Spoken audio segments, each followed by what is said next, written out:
নমস্কার বন্ধুরা, দীপাস কিচেনে আপনাদের সবাইকে স্বাগত। আমি আজকে লোটে মাছের চপ করব। তো লোটে মাছগুলো আমি ভালো করে ধুয়ে পরিষ্কার করে জল শুকিয়ে রেখেছি।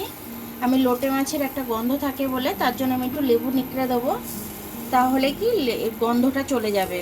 একটু লেবু দিয়ে দিচ্ছি। এবার আমি একটু আদা রসুনের পেস্ট দিয়ে দেবো এর মধ্যে, দিয়ে ভালো করে মাখিয়ে নেবো। রসুন আর কাঁচা লঙ্কা একবারে আমি এর সাথে ইয়ে করে নিয়েছি মিক্সিতে। একটু নুন দিয়ে দিলাম, হলুদ দিয়ে দিচ্ছি। ভালো করে এটাকে একটু ম্যারিনেট করে আমি রেখে দিচ্ছি। তারপর ওদিকে আমি এর ব্যাটারটা বানিয়ে নেব।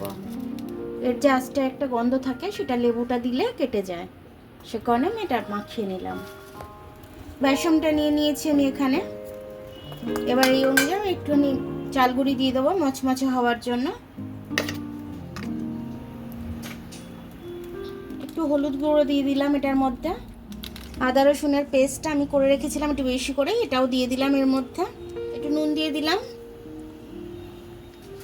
এবার আমি অল্প অল্প করে জল দিয়ে ব্যাটারটাকে আমি গুলে নেব। আর একটু জল লাগবে, আমি একটু জল নিয়ে নিচ্ছি। এবার ব্যাটারটাকে আমি একটু ভালো করে ফাটিয়ে নিচ্ছি একটুখানি। আর একটা মাছ আমি নিয়ে নিলাম, ব্যাটারের মধ্যে ভালো করে দিয়ে আমি এবার প্রত্যেকটা একটা একটা করে ছেড়ে দেবো।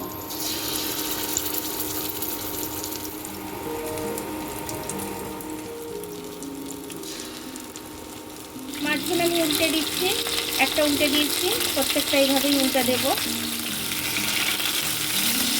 দু পিঠ উল্টে পাল্টে ভাজা হয়ে গেছে, আমি তুলে নিচ্ছি। আমার লোটে মাছের চপটা খুব সুন্দরভাবে হয়ে গেছে, দেখুন একদম খাস্তা মচমচ করছে, একদম একদম হাতে ধরলেও ভাঙছে না। আর এদিকে ভেতর থেকে ভীষণ নরম, খেতে মানে ধনেপাতার চাটনি দিয়ে যা লাগবে না, ইয়ামি লাগবে একদম।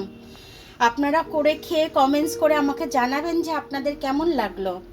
তো আমার ভিডিওটা দেখার জন্য অনেক অনেক ধন্যবাদ। আমার ভিডিওটা যদি পছন্দ হয় লাইক সাবস্ক্রাইব বেল আইকনটা একটু টিপে দেবেন, না যদি ফেসবুক থেকে দেখেন লাইক আর ফলোটা একটু করে দেবেন।